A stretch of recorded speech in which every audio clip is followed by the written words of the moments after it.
Good evening all, and welcome. I need to give each and every one of you a word of caution before we proceed tonight.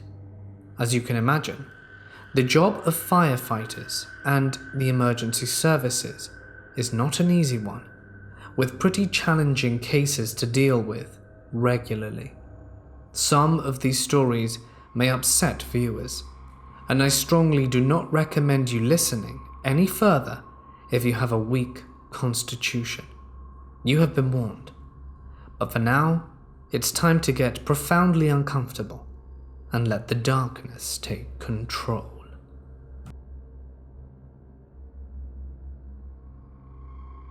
As a 21 to 22-year-old volunteer firefighter, since I was 16, I was well trained and as enthusiastic as you could hope. I had cut my teeth on most standard turnouts and more than a few horrible ones too. It was actually pretty early, around 9 p.m, when my pager activated, informing me of a reported house fire across town, and I turned out to the station as usual, with surprisingly quite a few firefighters in attendance. I was a 3IC at the stage, and until the 2IC and captain arrived, I got donned with the rest and raised the door, and assigned people to the 2 units we had based on experience. We left the station, and within about 10 minutes we were across town to the call-out address, where the front room, bordered by a huge glass window, was enveloped in fire. I was tasked with water into the pump, and then set to do a drop sheet, which I completed after we had charge lines and active asset protection and firefighting underway. I finished that task and legged it around the house and pulled gas cylinders and barbecue cylinders away from the walls and performed a 360 to see if anyone was outside and required assistance, which no one was. I returned to the drop sheet and began laying out our breathing apparatus sets, as I knew once some control was had, the team would be entering as a standard procedure. It was then a very short Aboriginal woman came, grabbed me, and told me that they were about 8 kids that usually live inside, and she has seen none of them, and the parents are probably at the pub. I immediately let my captain know this, and he assigned myself and 2 others to Dom BA and enter by the rear to conduct right-hand search and rescue error. I chose the 2 firefighters that would accompany me, being 2 non-idiots, and we quickly donned and made our way to the site where our entry control officer was situated. After checks and tags were passed, I led my team to the back door with hose reel and entered conducting the right-hand search as issued. I remember such a horrible feeling, searching under dressers and inside drawers and expecting to find a little body. But after a full search, we thankfully found nothing and exited. Now, with the combined efforts of the outside and my internal crew, we had knocked the fire down to a manageable stage and got to the point where we did not need BA and were inside the building after ventilation, just mopping up and ensuring things were safe. I was tasked with 2 other firefighters to perform a systematic survey of the building and to ensure that every possibility of reignition was removed, and to place do not enter tape over every entrance until the police signed it onto the scene. While I was in the kitchen, just looking around and kicking loose stuff on the floor looking for embers, I saw a small girl with a perfectly white dress come to the door of another room and ask if I could please help her pack her things to leave. This was out of the blue for me and the rest of my crew, as we looked at each other like, what? How did she slip past and get in? All 3 of us hurried out the kitchen and entered the room where she went, and found nothing but a charred room, and the frame of a bed being wire and charcoal. All 3 of us began to pull that room apart looking for this girl, when we heard the hugest crash and boom from the other room. We all went to the door, and right where we were all standing in the kitchen, the solar hot water system that was mounted on the roof and probably weighed 300 to 400 kilograms had fallen through the roof and straight through the kitchen floor, completely demolishing the kitchen. There was a flurry of debris everywhere, and we emerged no worse for wear and being asked about the noise, which we explained was the solar hot water system, as it was then, and the next door neighbor informed us that all the kids were okay and they were 3 houses down at some old lady's house that looks after them most days after school. The girl that asked us to help her was not among them, and it was found about 4 days later that there was an access hatch in the floor of the kitchen which a young girl had climbed into during the fire and from the heat had died. I went and viewed the body at the morgue, as I'm prone to do, and she did indeed wear the beautiful dress I explained above, except it was burnt and torn and filthy. I will never forget her, and she saved mine and my friends' lives that day. Thank you.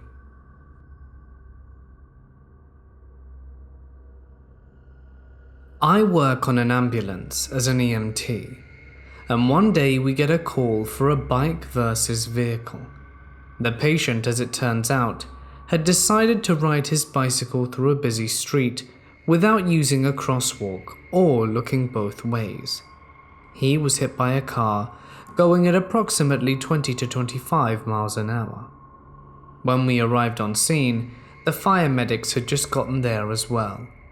The patient was a traumatic full arrest with a partial amputation on his left foot above the ankle. We started CPR while the medics prepped an advanced airway and prepped their AED and cardiac monitor. Probably spent 5 minutes on the scene boarding this guy and getting him prepped to move. The closest trauma center was about 15 minutes away, and it was a teaching hospital. So when we arrived, students would be managing the hands-on care of this patient, while observed by doctors and several RNs to direct them. When we arrived, the patient was still ASTOL, and we moved him to the trauma room and handed him over to the trauma team. At this point, it had been about 20 to 25 minutes since cardiac arrest, and no one was really hopeful for his survival at this point. The trauma team cut open his chest cavity to do an open heart massage. We could see his lungs expanding like balloons from outside the room into the space they cut open. After 20 more minutes of CPR and epinephrine, the lead student asked the room at large if anyone was opposed to stopping resuscitation attempts. She rationalized that they were going minute 40 of CPR and had already used an ungodly amount of epinephrine. I think it was something like 16 to 18 doses, and the patient was still showing no heart activity. The rest of the team agreed, and they called time of death. The next part I remember vividly, because it shouldn't have happened.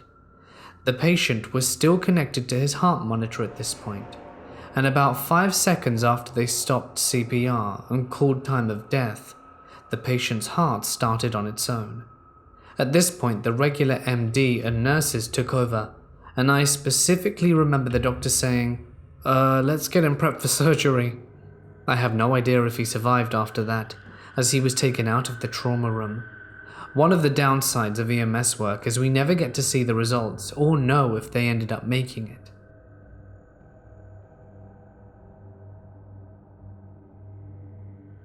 I'm an EMT in a relatively diverse area. We get toned out for a GSW with no updates. My squad runs 2 ambulances on all GSWs. I was on the backup truck, and we get on scene and see a large crowd of people all screaming and crying.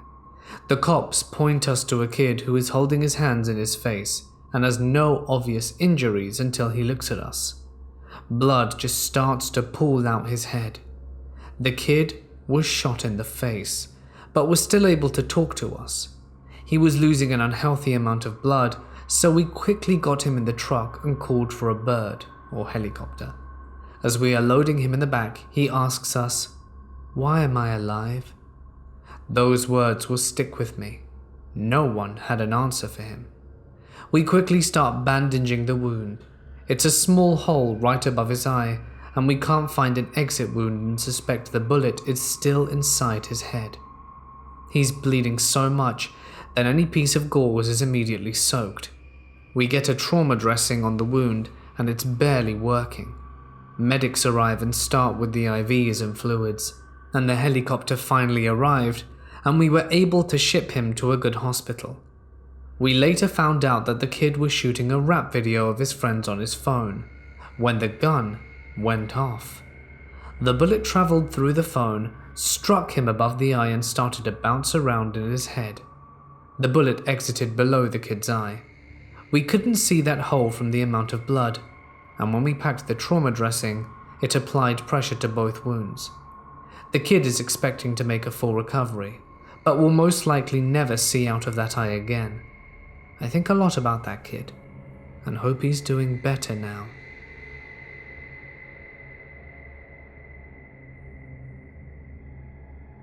I'm an EMT.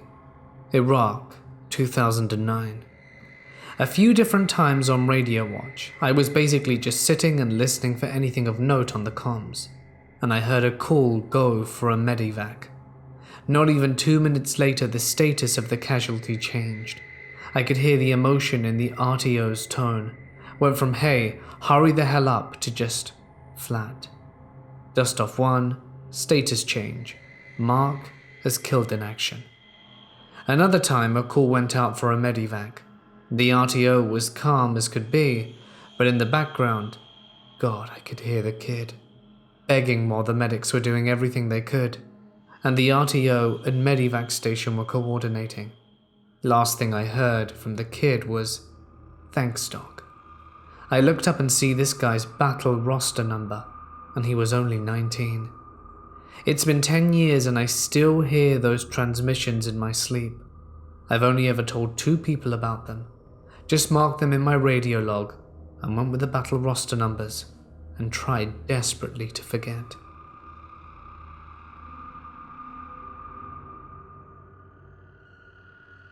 I was a firefighter/EMT.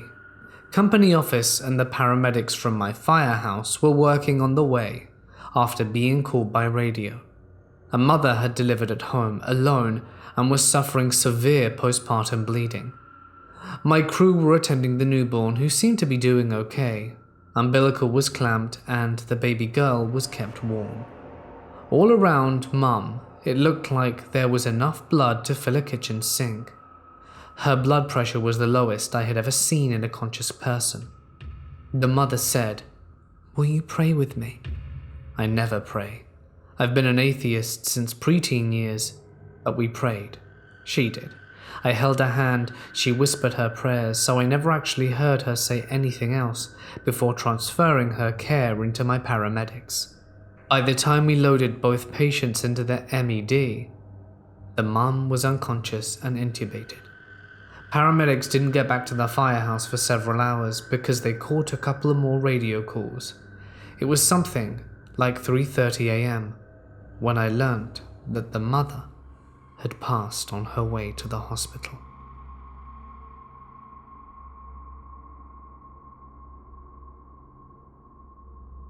These are some last words that I will never forget. "Help! My baby! She's in the back seat!" I looked at a 1/4 mile of debris and could not even tell where the back seat was. I looked down and there, 3 feet in front of me, is a little arm. I just dropped to my knees and everything kind of slows down and I hear them saying the woman was gone, and I'm just looking at this little arm with the nails painted pink. I took 3 months off after that and seriously considered quitting until I was called to testify against the father in court. She was trying to leave. He chased her and ran her off the road, and this man walked away with 17 stitches while only pieces of his daughter were found within the wreckage. On intake to the city jail after he was released from the hospital hours later, he was laughing and flirting with the officer taking his mugshot. It took everything I had to remain professional and not break that prick's neck. In court it came out he'd been married before, and the family of 5 was killed in a suspicious car wreck in which the brake lines were cut, and he received a $250,000 life insurance payout and failed to pay for his wife and children's burial. It's the only time in my entire life I honestly thought about how I could get away with murder. The little girl's name was Amber, and she'd be 22 this year.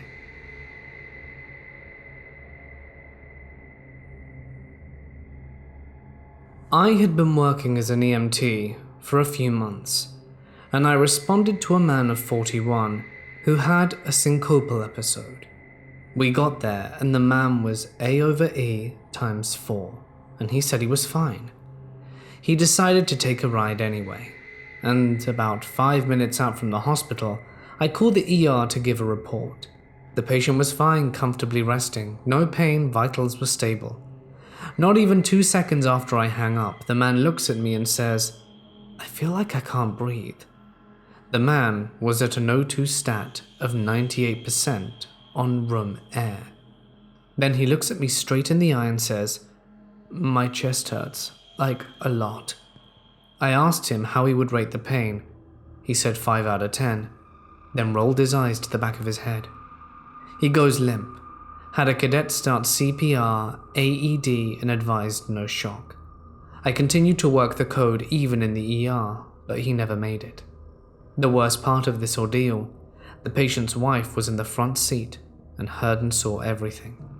In the ER, the doctor was angry with me that I called and said he was stable and delivered him a CPR in progress. He made me go out to the waiting room and tell the family he passed. The worst feeling of my life. I still think about that man every day at some point.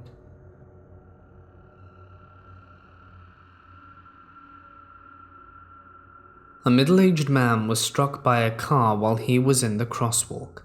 The driver didn't stick around, so I couldn't tell you which car it was. The patient was a mess.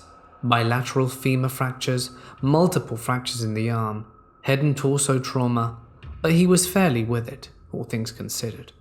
He knew his name and that he was in an ambulance, but didn't remember why. We gave him some pain management, but it wasn't really enough to do much. Just take the edge off. He was twisting and writhing, but trying not to move too much as it probably hurt. He stopped moving and looked at me. He asked if I could move his arm for him, as it was kind of hurting him. I asked him, "Do you feel better?" "Yes, much better." He calmed down. He shifted a little occasionally, and then lost consciousness a few minutes later. We intubated him to control his airways, which required medication to keep him from waking up. He made it to the hospital alive, coded a few times in the ER, but they never got him back. He died a few days later in the ICU, and never regained consciousness after speaking with me that last time.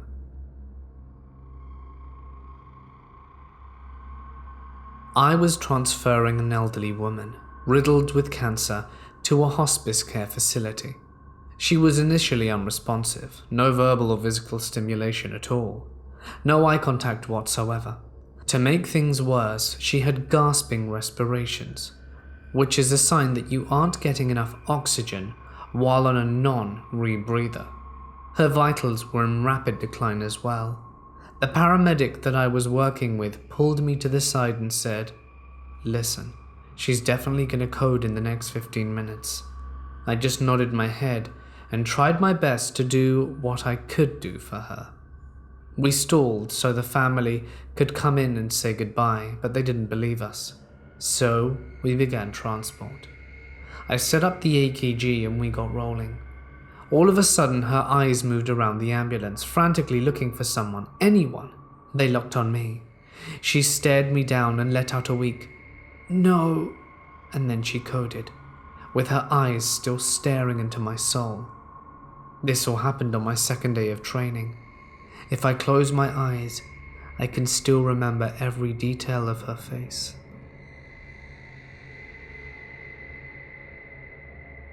This has haunted me for a long time. Current firefighter and EMT. When you're working on a patient, you tend to filter out a lot of the background noise, but these two have stuck with me for a while, and probably will forever. The first one was a female, 9 months pregnant, altered LOC, and we get on scene. She looks at me and my crew and says, "Take care of him," then codes. Holy balls. We work the code, get the trauma bay, wheel her in, and as I'm still pumping her chest, OB does an emergency C-section. They work the newborn, land a helicopter on the pad for transport, and it's just a whirlwind. Mother was called pretty much after that, and we learnt the newborn was called in the air. We did everything we could, everything right, and they both still passed. As a dad, it killed me. The other one, the one that keeps me up at night, was the male patient was wrapped in his truck around a steel pole. This caused a fuel leak that engulfed the passenger compartment. We got on the scene early enough in the rescue to hear him scream, get the hearse tools out, and watch him die before I could get the A-post off his pinned legs. The extrication took 20 minutes after that because of how mangled everything was, but watching a man burn to his end is forever burned into my brain, and those screams will never go away.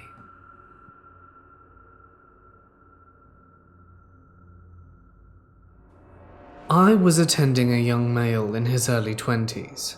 He was trying to impress his girlfriend by racing down the freeway and weaving through traffic. Well, he lost control, hit the center divide, and flipped. He was not wearing his seatbelt, and consequently was ejected at 70 miles an hour and hit the ground. We showed up and he's laying unconscious in a pool of blood. He had massive head trauma. His girlfriend had a couple of scrapes and that's it. Can you guess who was wearing the seatbelt? We load him up, take off, and get to the hospital. He is pronounced by the doctor within 5 minutes. As the doctor is pronouncing him, my phone rings. I pull it out and see it's my friend on the ambulance who took the guy's girlfriend. They went to a different hospital, see? And he says, "Hey bud, I'm with the girlfriend, and she just wants to know how her boyfriend is doing." The doctor is literally pronouncing this guy dead, and I'm looking at his lifeless body with an intubation stick sticking out of it. So I feel terrible that I had to tell my friend that the boyfriend was deceased.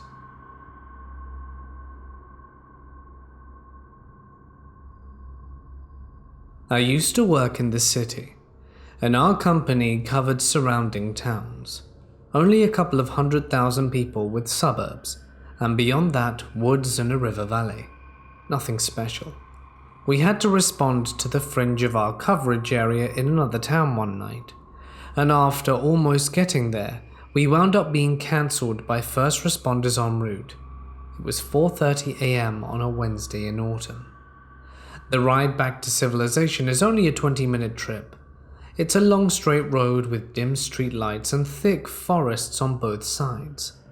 I was riding in the passenger seat with my face in the laptop, writing our cancelled tag, mentally preparing to go home after a long night, and my partner asked, "Did you see that?" and began to slow down. The cab was illuminated by the lappy, so I shut it and looked up, squinted a little, and there I saw it, only 100 feet or so in front of us. A dog, a large dog, that's silver and grey with straight ears with little tufts atop of them, walking away from us ever so slowly. Damn thing had to be 4 feet at the shoulders, and my partner slows to a crawl thinking it's hurt, and that maybe it has a tag or collar. Surely such a magnificent beast has an owner. As we slowed to a crawl, something happened that I will never unsee or forget, and it's the day I started believing that not all things are what they seem. The idle of the ambulance isn't its usual roar. We're creeping about 5 miles an hour and gaining. I was on the passenger side, and it was on my side of the road. The plan was to him to put flashes on at me, to whistle or to hoot, to see if our new friend was acclimatized to humans and needed help, or if he was a street tough, and to let him know to be on his way. We closed the 100-foot gap at around 25 to 30 feet. As we closed our distance, right away at that 10-yard mark, my partner and I simultaneously felt a sense of dread. I was suddenly very aware of how much danger we were in, when my blood turned cold and that dog stood up. My view was from behind its shoulders, and it would put Vince Wilforks to shame. It was a massive animal. My partner stopped the truck. The beast cocked its head to the side ever so slightly to the left, revealing a single yellow eye shine. Then it turned to my side, the right, and bolted. The thing that had always bothered me though was the little head tilt. I got the sense of dread before he stood up. It was almost telekinetic, if that makes sense. I just got this feeling like, I know you all mean well, move on, and I was never here. Then it vanished. I've seen many canines stand on their hind legs. I've never seen a hellhound sprint with precision over a guardrail. After a lot of research, I came across the legend of the Michigan Dogman and the Beast of Bray Road. The only problem is I live in southern New England, and we're not known for our Bigfoot sites or wacky cryptozoological stories. I don't know what I believe in, and it's certainly not werewolves, but I totally saw something that really looked like a werewolf just that one time.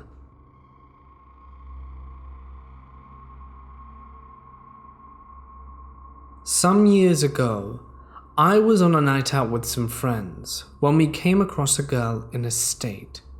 It was the dead of winter, and we found this girl sitting on a curb with no coat on, trying to use her phone, but between the bitter cold and how much she had to drink, she couldn't dial and barely speak. But what I'll never forget is that one of the girls I was out with just wanted to keep walking and even suggested we cross the street to get away from her. I was genuinely appalled that someone I had considered a friend would behave in a way to another person like that, and basically told her she could keep walking if she wanted to, but I wasn't about to. I never looked at the former friend in the same way, and we are absolutely not friends anymore for a variety of reasons. Another friend and I lifted this girl up and carried her between us to the local casino, which always has a doctor on site. The doctor there took one look at her and immediately called an ambulance. I am confident that if we had left the girl there, she would have perished from the elements. She was shivering violently when we picked her up, and the casino people and paramedics were concerned about exposure because she was wearing a little tiny shirt and jeans. It had to have been -20 that night, and I can't imagine leaving a friend of mine in that state. But that said, I have known people who just ghost in the middle of a night out. You think everything is fine, and suddenly they're gone. She couldn't even tell us where she'd been or anything that had happened to her. The casino doc expressed some concerns that she could have been roofied, but who knows. I never knew what happened to her after the paramedics took her away, though we did leave our information with the cop that attended with the ambulance. I just hope that she was alright afterwards.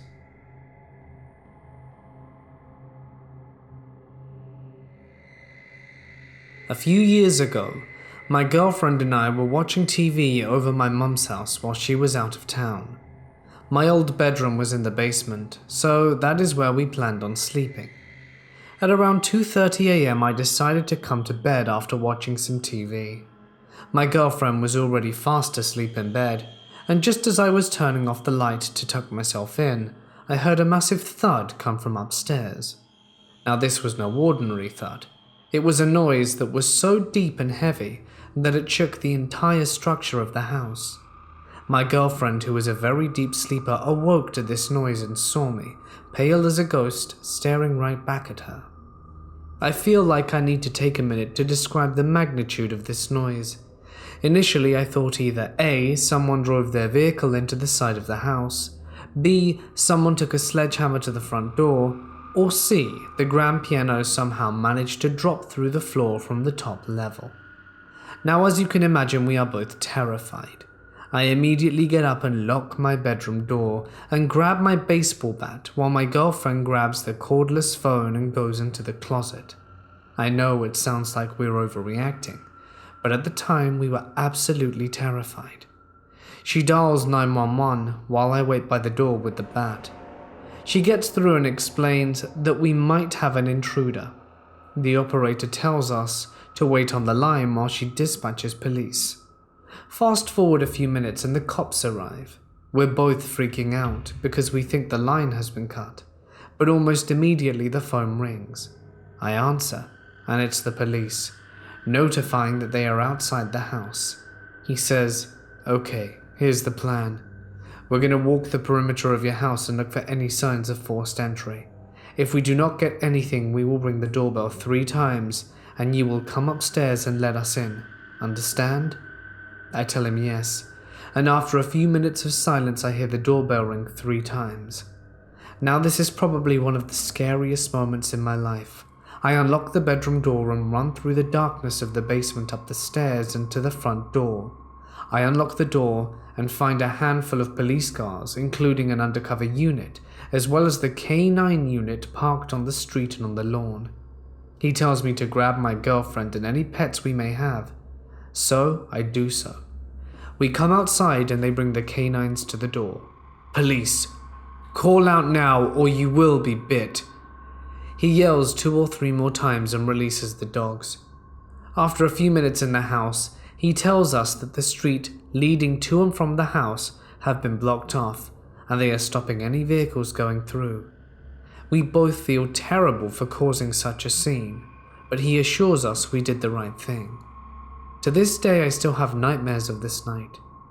It will always remain a mystery to us whatever caused that noise, and will forever boggle our minds.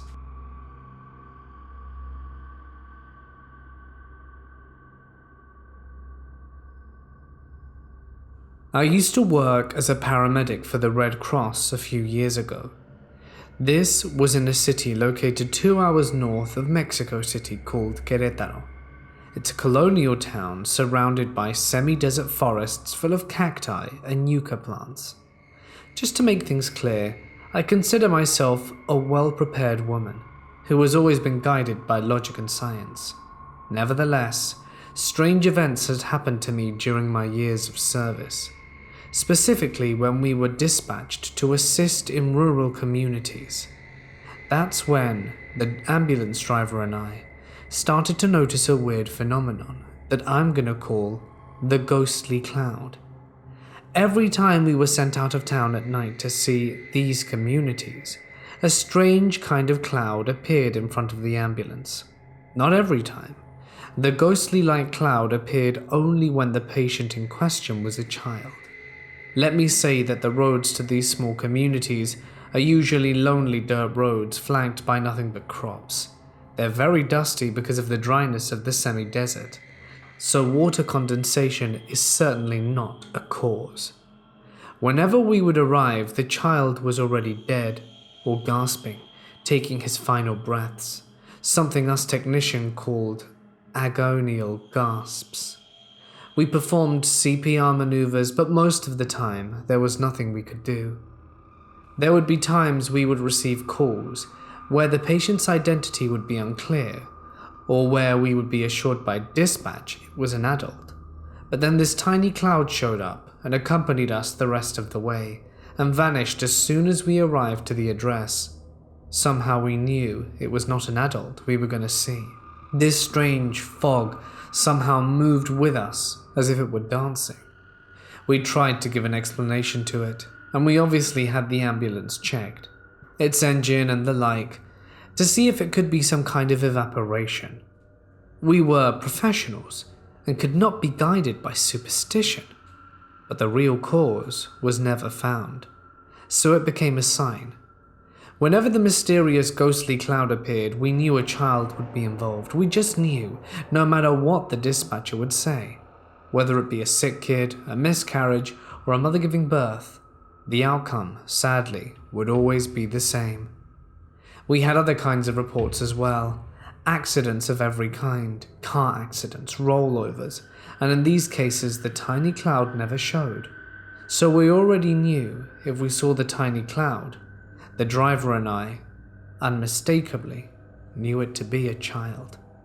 Nevertheless, we were never frightened by it.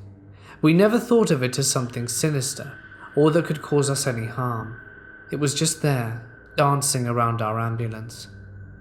We were health professionals and just tried to stay focused, and do our best to save lives.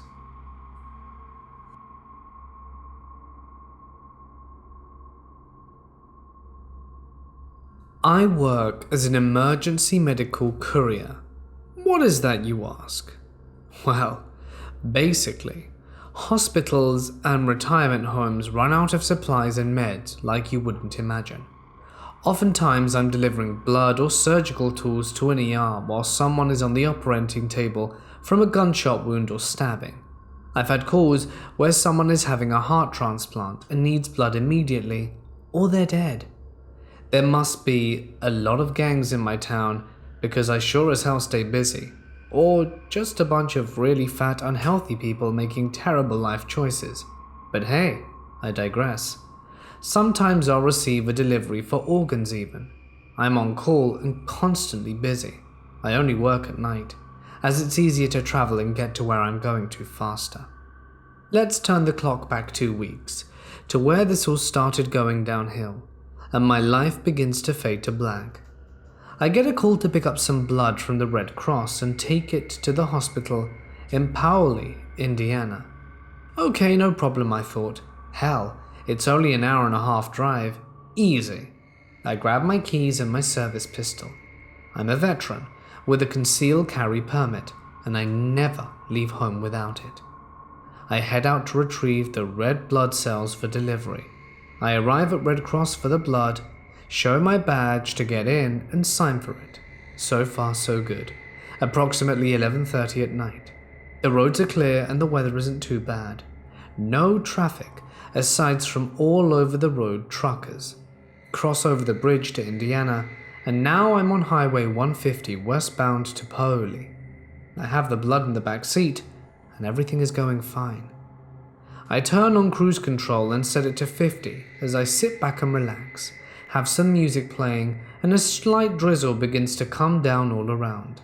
Now low visibility with fog. It's pitch black with no street lights on these long country roads, when suddenly 2 large deer are in front of me.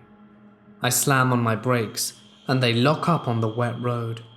I slam into the 2 deer directly. My car's messed. I call dispatch and alert them of the situation. I'm now in the middle of nowhere with blood that needs to get to the hospital immediately. I call AAA for a tow. My car is a complete mess.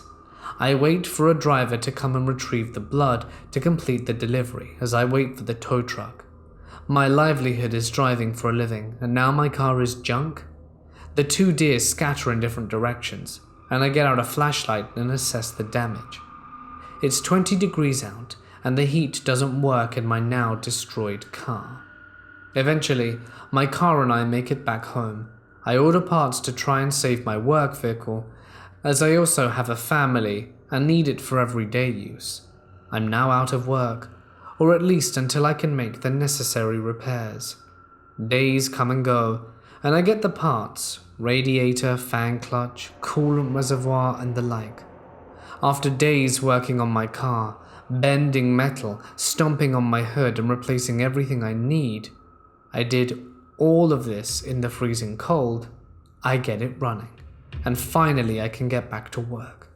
So the weekend comes and I return to work. Everything is normal, and I'm making happy money again and providing for my 2-year-old son, wanting the best for him. I'm working as much as possible. I get home from work and I'm exhausted. I go to sleep and try to catch a quick nap before my next shift. My wife takes the kids and is doing some last-minute laundry. And as we're moving soon and our lease was just about up, I'm out like a light after driving for 14 hours. I wake up to a monster on top of me making loud noise. Disoriented, I look around frantically. It's my German Shepherd Odin.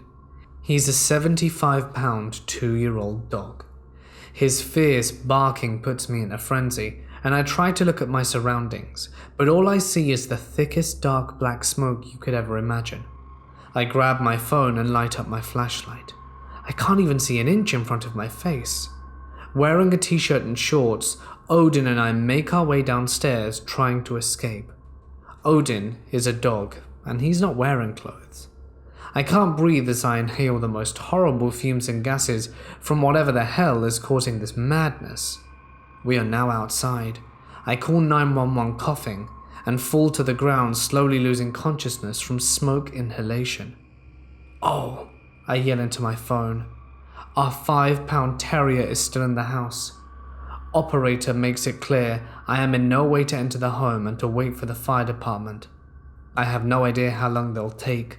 Opening the door to my old-ass Ford Ranger, Odin jumps into the driver's seat, and I race back into the smoke-infested home, fumes coming from the basement. Visibility is now 0, and the smoke is toxic. Frantically searching with my phone's flashlight, trying to yell in whatever voice I have left, the operator is still on the line using speakerphone, and I hear them asking me, "Sir, please remain outside," when I feel something brush up against me. As I make my way to the top story of the house, I scoop up Dillinger and we nope the hell out of there.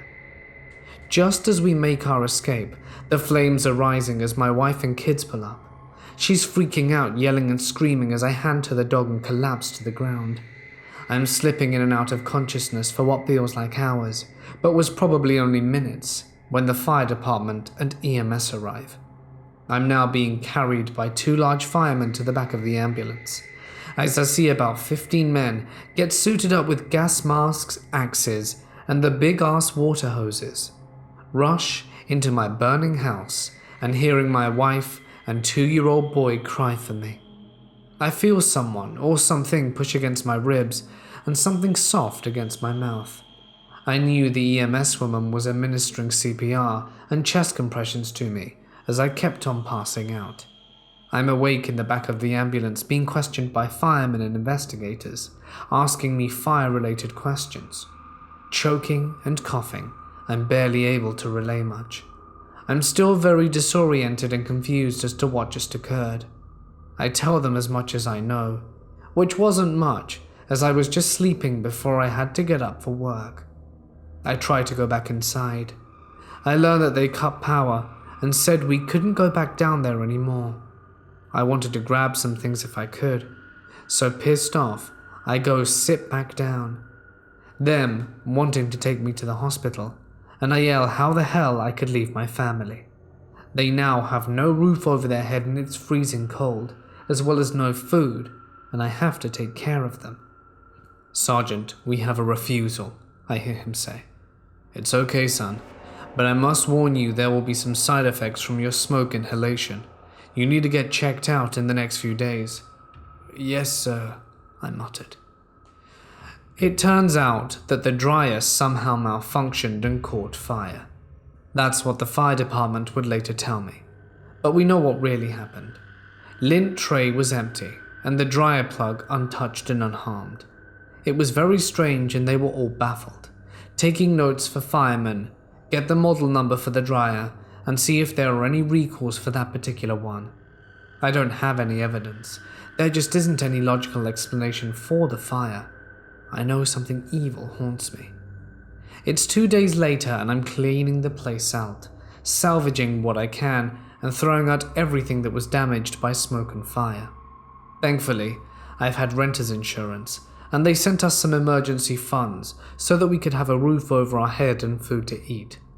My family was up in a hotel as I'm covered in soot and smoke.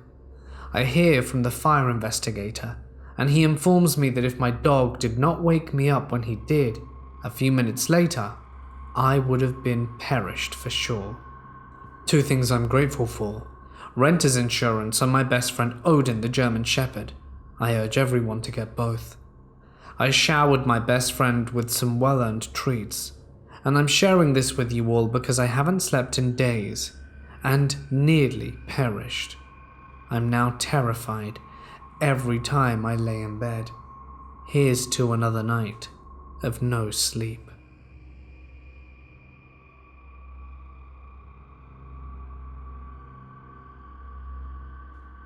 I am the daughter of a volunteer firefighter. My dad wouldn't let me ride on a motorcycle, ever. Not down the driveway, not sitting on it, hell, not even looking at it. But all for good reason. As a volunteer, he'd been toned out of it by his beeper/pager whenever a call came in, as well as having the local air raid siren sound off. Both things would wake me up, and I'd hear him collect his things en route to race to the door to the fire station. I'd always call out a sleepy, "Bye, Dad," as he left. I usually was still asleep when he returned, if I wasn't already at school.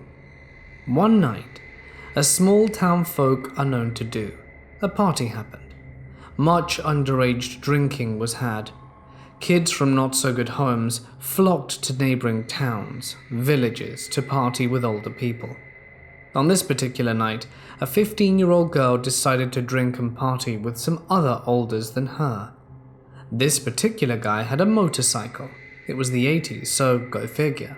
And this particular guy just had to be the one to drive Miss 15-year-old home in the next town over.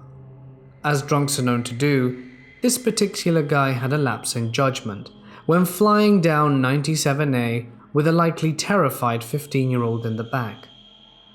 As physics dictate, when an excessively fast force meets a relatively unmovable object, disaster happens. So my dad is called, turned out to a gruesome accident, in the dark of the night. I call out my weak, "Bye, Dad," and he's off.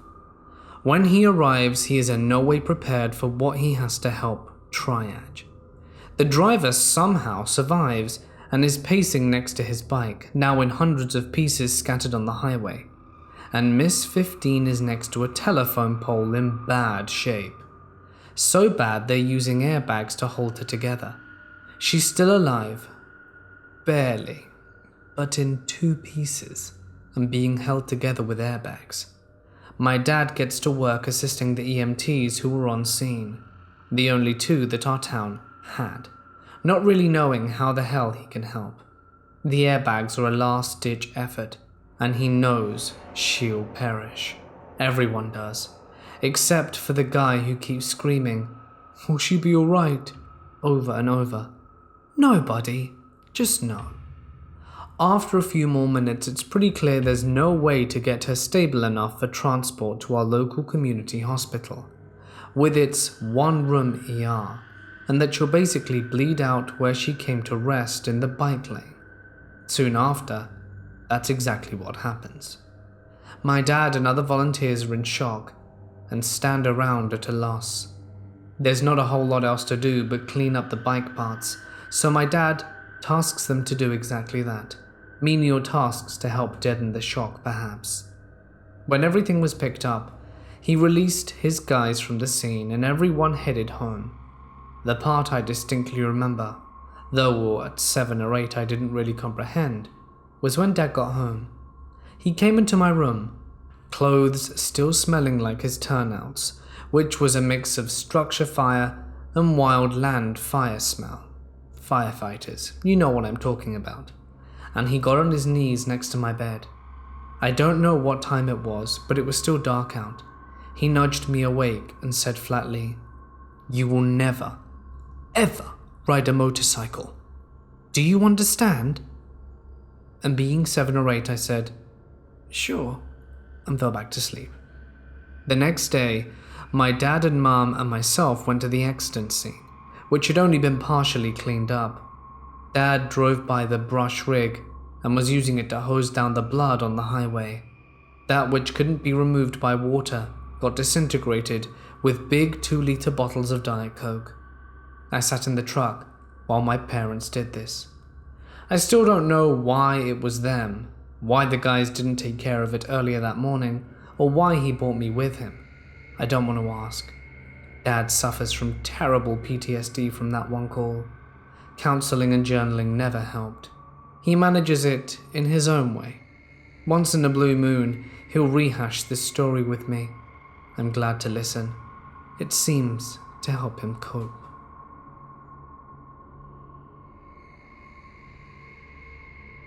I'm 27 and live in the rural area of North Virginia, just south of Bristol. In summer of 2017, my parents and I had gotten word that our landlord was selling the property that we'd been renting for 14 years.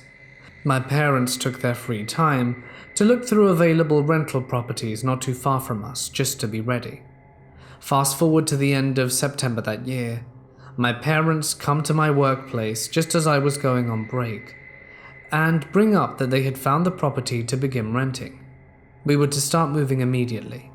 The next month we spent our entire time moving from the suburban area of Dale City to the quiet rural area near Bristol. By November 1st, we began unpacking our belongings, and all seemed normal. I will say that when I went downstairs to get a drink, I felt like I was being watched, but I brushed it off as unease to being in a new place I wasn't used to, and got a drink, then returned upstairs to my room. Now for some background on a good reason why my parents liked this place. My father retired shortly after September 11, 2001, and went back to work for Army Wellbeing. He was a history fanatic, and when he saw that the property housed an operational garage with everything from Sherman tanks to World War II to a Russian T-34 battle tank, I think my landlord has a Scorpion tank storing storage, but I didn't want to have the cops swarm the property after triggering the alarm, and the security system monitoring the garages at all hours of the day, both he and my mother were sold. Among my landlord's collection of vehicles, there is an old fire engine. It may not sound very interesting to the uneducated, but this particular engine was in New York City on 9/11 and responded to the attacks on the World Trade Centers. Tragically, all firemen who were in that truck went into the smoke, and the truck was the only thing left of them. It's important that I mention that my landlord also had a large portion of gnarled beamwork from the towers. Anyway, we were getting settled in.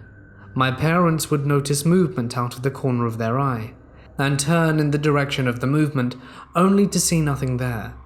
From fall 2017 to the end of February 2018, my parents would see shadows moving in the peripheral vision. My dad would go out to the garage for a smoke near two large tents that stored two large deuce-and-a-half trucks and the fire engine.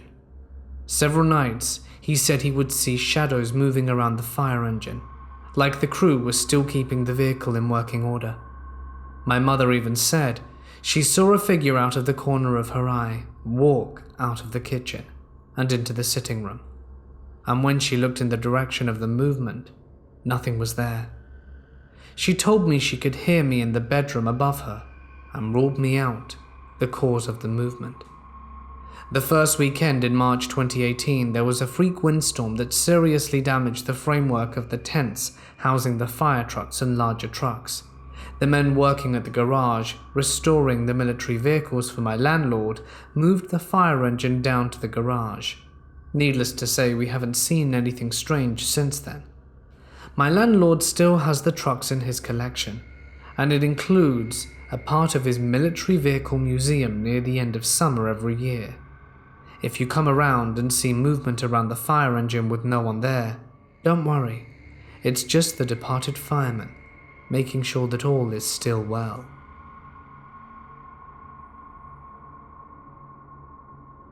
I was a wildland firefighter in Yarnell. My crew was almost sent around the time as the 19 firefighters that perished there, but we weren't sent until a few hours later. So when we got there, that's when we learnt that all of those firefighters had perished. That night we were sleeping in the desert.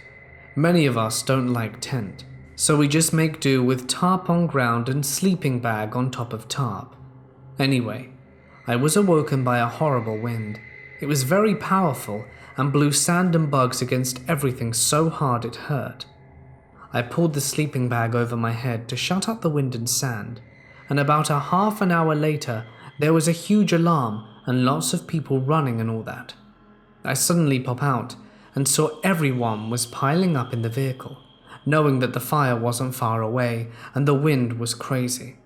I took no chance. I rushed into the vehicle and we all left right then. As I turned to look back, I can see that the fire was not too far away from where we were and would eventually get to where we were at in just a few minutes. That wasn't a pleasant night. Other times, we were working very deep in the forest where you would literally wonder if you were the first human in the area. We were on a night shift and we were supposed to stand apart by 50 yards and watch the fires in the distance. By that time I was quite used to being in dark forest, so I'd become comfortable because I knew there was nothing there to threaten me. So that's when I saw something move in the dark, about 20 feet away. I didn't know much of it, but I was eager to see which animal it was. I turned on my flashlight, and first thing I saw was an upside-down triangular face and massive ears with huge glowing eyes. The face looked rather grey due to the light and ash. Now all this happened in a span of 5 seconds, but to me it felt forever. For a moment my heart nearly stopped, as I thought I saw a goblin. This is no goblin though, I try and rationalize to myself. Just as I was about to try and decide whether to scream for the nearest guys, I saw this creature move and realized it was a fawn covered in ashes.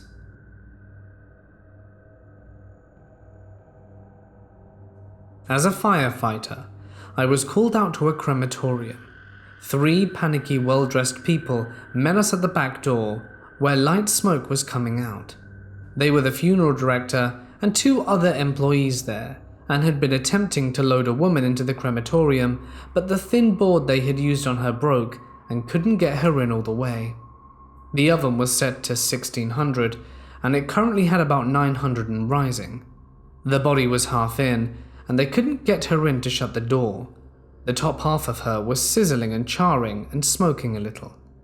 We used some poke poles under the broken particle board they apparently used to roll them into, and managed to finish sliding her in and get the door closed.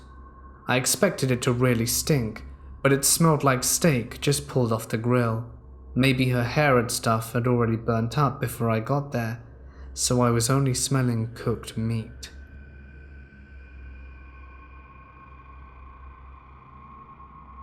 My husband had something weird to him happen this Halloween. He got called to a fire report and found some weird dude had a bonfire in his backyard. He had goat skulls on his fence and had his face painted with goat's blood. Just picture someone dressed up for a satanic ritual, because that's what it was. There was a lady there too. Both were acting like they were on something. My husband just asked them to keep an eye on the fire and left. They weren't doing anything illegal, though they were being gross and hella creepy. Very, very strange indeed.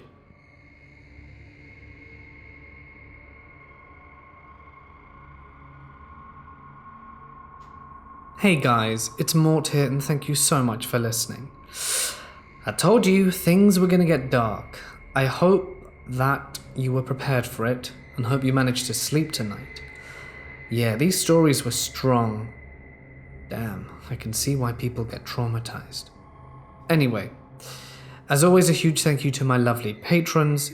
Your support really means a lot. And if you'd like your name to appear at the end of every video, feel free to check out my Patreon page in the description. For as little as $1 a month, your name goes on the screen, and for a little bit more, you get a handful of cool perks, which you can read about there. Well, I bet some people didn't make it to the end. Just scroll through the comments section. I bet some people say, oh, I had to stop at this timestamp or something. Because in truth, some of these were dark. Alright guys, well, I'm gonna leave it there because I think you're all freaked out enough. But in any case, stay awesome, and I'll see you in the next one.